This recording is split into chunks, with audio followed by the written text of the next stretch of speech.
We are not refugees. We are not minorities. We are Kashmiri Pandits from Kashmir. ये जमीन हमारी है, इस जमीन पर हमारा हक है। The Kashmir files. डिस्क्लेमर, इस मूवी को प्लीज आप हॉल में जाकर ही देखिए। जिनके पास बिल्कुल भी ऑप्शन नहीं है सिनेमा हॉल पीवीआर में जाने का, वो बस इस वीडियो को जरूर देखें। और जो इस फिल्म को देख चुके हैं सिनेमा हॉल में, वो इस वीडियो को जरूर देखें। तो शुरू करते हैं बिना लेट किए। मूवी की शुरुआत होती है 1990 के कश्मीर में, जहां कुछ बच्चे क्रिकेट खेल रहे होते हैं और उनके पास रेडियो में इंडिया पाकिस्तान का क्रिकेट मैच चल रहा होता है। फिर खेलते खेलते उन बच्चों में से एक, जिनका नाम शिवा है, अचानक सचिन तेंदुलकर का नाम जोर जोर से चिल्लाता है। इससे वहां पर मौजूद कुछ मुस्लिम नौजवान भड़क जाता है और वो शिवा को मारने लगता है, क्योंकि शिवा पाकिस्तानी खिलाड़ियों की जगह हिंदुस्तानी खिलाड़ियों का समर्थन कर रहा होता है। लेकिन शिवा के दोस्त अब्दुल उसको जैसे तैसे बचाकर ले जाता है। रास्ते पर वो दोनों एक हिंदू महिला को एक टेररिस्ट ग्रुप के द्वारा मारते हुए देखता है। असल में ये ग्रुप खुद को फ्रीडम फाइटर कहता है और फ्री कश्मीर की मांग करता है। साथ ही कश्मीर में रहे पंडित को मारकर यहाँ से भगा देता है। उस ग्रुप का स्लोगन था कन्वर्ट, लिव और डाई।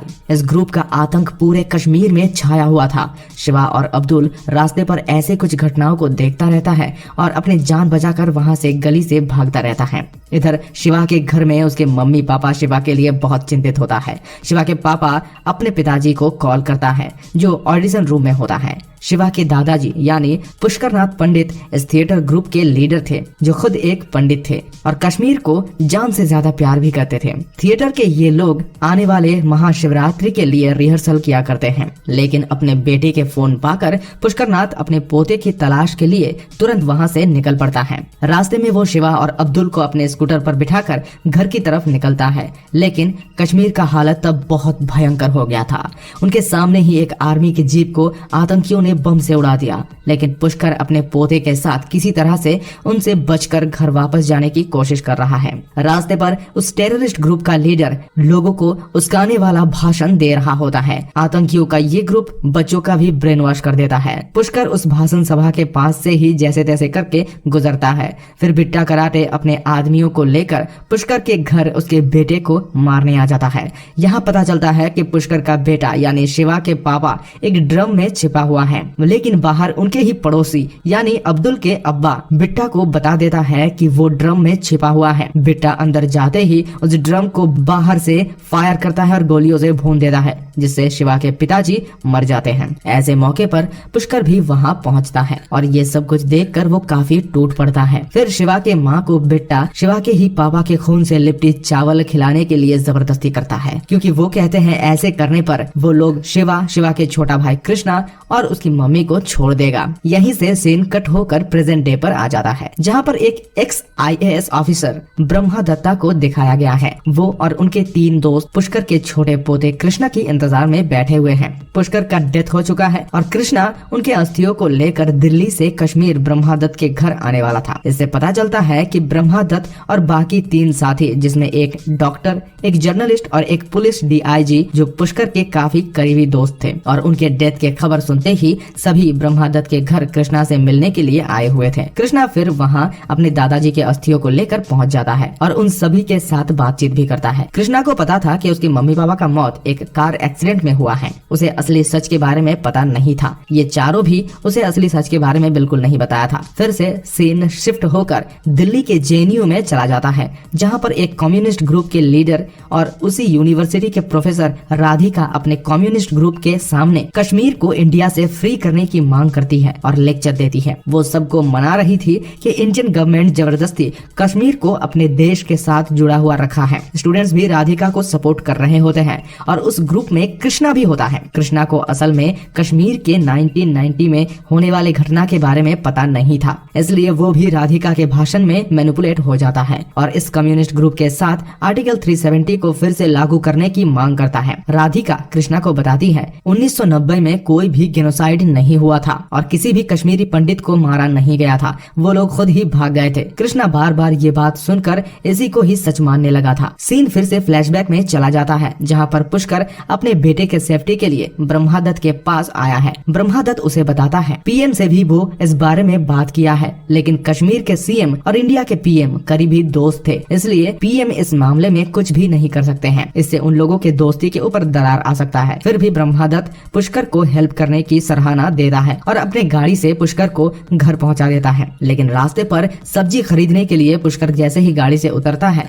और सब्जी खरीदने के बाद वो इंडियन करेंसी का नोट देता है, लेकिन दुकानदार उसे पाकिस्तानी नोट वापस करता है और जोर जोर से कहता है कि कश्मीर में सिर्फ पाकिस्तानी नोट ही चलेगा, क्योंकि वो लोग कश्मीर को पाकिस्तान का हिस्सा मानता है। ये देखकर और सुनकर ब्रह्मादत्त उस शख्स को अरेस्ट करवा दिया। इसके बाद ब्रह्मादत्त अपने सामने हिंदू महिला के ऊपर मुस्लिम महिलाओं का अत्याचार भी देखता है, लेकिन वो कुछ कर नहीं पाता। फिर एक दिन सुबह उनके सामने 3 एयरफोर्स ऑफिसर को चौक में ही आतंकियों ने गोली मारकर हत्या कर देता है और उस चौक में लगी हुई इंडियन फ्लैग को फेंक कर उन लोगों का फ्लैग लगा देता है। हिंदुओं के ऊपर इतना अत्याचार ब्रह्मादत्त झेल नहीं पाता है और वो कश्मीर के सीएम के पास जाता है और मामले पर काबू पाने के लिए बात करता है, लेकिन सीएम घुमा के ब्रह्मादत्त को ही इसका जिम्मेदार बता देता है और उसे सस्पेंड कर देता है। फिर सीएम बिट्टा कराटे से मुलाकात करता है, मतलब सीएम भी बिट्टा के साथ मिला हुआ था और उनके सपोर्ट में था। फिर सीन कट होकर प्रेजेंट डे में ब्रह्मादत्त के घर पर आ जाता है, जहाँ पर बातों बातों में जेनोसाइड का बात चलाने लगता है। तभी कृष्णा इसका प्रोटेस्ट करता है और यूनिवर्सिटी में सिखाए गए बातों को ही यहाँ दोहराता है, जो सुनकर ब्रह्मादत्त कुछ ऐसा कह देता है जिससे कृष्णा को शक हो जाता है। फिर वो अपने परिवार के बारे में सच्चाई जानने की कोशिश करता है और बहुत रिक्वेस्ट करता है सच्चाई बताने के लिए। फिर ब्रह्मादत्त कृष्णा के पापा के मौत के बारे में बताते हैं, कैसे पुष्कर अपने पूरे परिवार को लेकर एक रिफ्यूजी कैंप में चला गया था और रास्ते में जिन लोगों ने भी उनको मदद किया उन सबको टेररिस्ट ग्रुप ने मार दिया था। ये सब सुनकर कृष्णा की गलतफहमी दूर हो जाता है, क्योंकि उसके यूनिवर्सिटी में कश्मीर के बारे में कुछ अलग ही सिखाया गया था, लेकिन असली फैक्ट कुछ और ही है। यहाँ पे उस समय हॉस्पिटल में भी हिंदुओं को हत्या कर दिया गया था। ऐसे और भी अलग अलग किस्म के अत्याचार झेलना पड़ा था कश्मीरी पंडितों को। कृष्णा फिर अपने पुराने घर पे दादाजी के अस्थियां को बहा कर आता है और बिट्टा कराटे से मुलाकात करने के लिए निकल पड़ता है, क्योंकि प्रोफेसर राधिका यूनिवर्सिटी के इलेक्शन जीतने के लिए बिट्टा से मिलने की सलाह दी थी। इससे साफ पता चल जाता है कि राधिका भी उस आतंकी संगठन का कॉन्टेक्ट में है। बिट्टा से मुलाकात के बाद बिट्टा कृष्णा को कुछ अलग ही रिपोर्ट देता है कि कश्मीरी पंडितों को आर्मी ने मारा है और उसका संगठन बल्कि कश्मीर और पंडितों को बचाने के लिए लड़ते हैं। बिट्टा खुद को भगत सिंह के साथ कंपेयर करता है, जो कि एक फ्रीडम फाइटर है। कृष्णा ये सब सुनकर फिर से मैनिपुलेट हो जाता है और सीधा ब्रह्मादत्त से जाकर झगड़ पड़ता है। फिर ब्रह्मादत्त 3 फाइल निकालता है जहाँ पर लाखों हिंदुओं की मौत के डॉक्यूमेंट्स था। कृष्णा उसमें अपनी मम्मी और भाई शिवा के भी टेररिस्ट द्वारा डेथ के रिपोर्ट पाते हैं। फाइनली कृष्णा को समझ आ जाता है कि असल में उस टाइम क्या हुआ था और कैसे पंडितों को कश्मीर छोड़ना पड़ा था। फिर जेएनयू को दिखाया जाता है, जहाँ पे राधिका कश्मीर के ऊपर गलत भाषण दे रही होती है। कृष्णा वहाँ पर पहुँचता है और माइक लेकर पूरा कश्मीर का इतिहास सबके सामने पेश करता है, कैसे मुनि ऋषियों का कश्मीर में इस्लामिक लोग आकर धीरे धीरे उनके ऊपर अत्याचार करके पूरे कश्मीर में राज करने लगता है और पंडितों का आजादी छीन लिया जाता है और उन सभी के माँ बहन के साथ गलत काम किया था। कृष्णा खुद के फैमिली के स्टोरी के बारे में भी सबको बताता है। फिर सीन कट होकर उसी रिफ्यूजी कैंप में चला जाता है जहाँ पर कृष्णा के फैमिली रहता था। एक दिन बिट्टा कराटे आर्मी के भेष में वहाँ पर पहुँच जाता है और बचे हुए कुछ कश्मीरी पंडितों को मार देता है। वहाँ पे शिवा और कृष्णा के मम्मी भी मर जाते हैं और इसी इमोशनल सीन के साथ इस मूवी का दी एंड हो जाता है।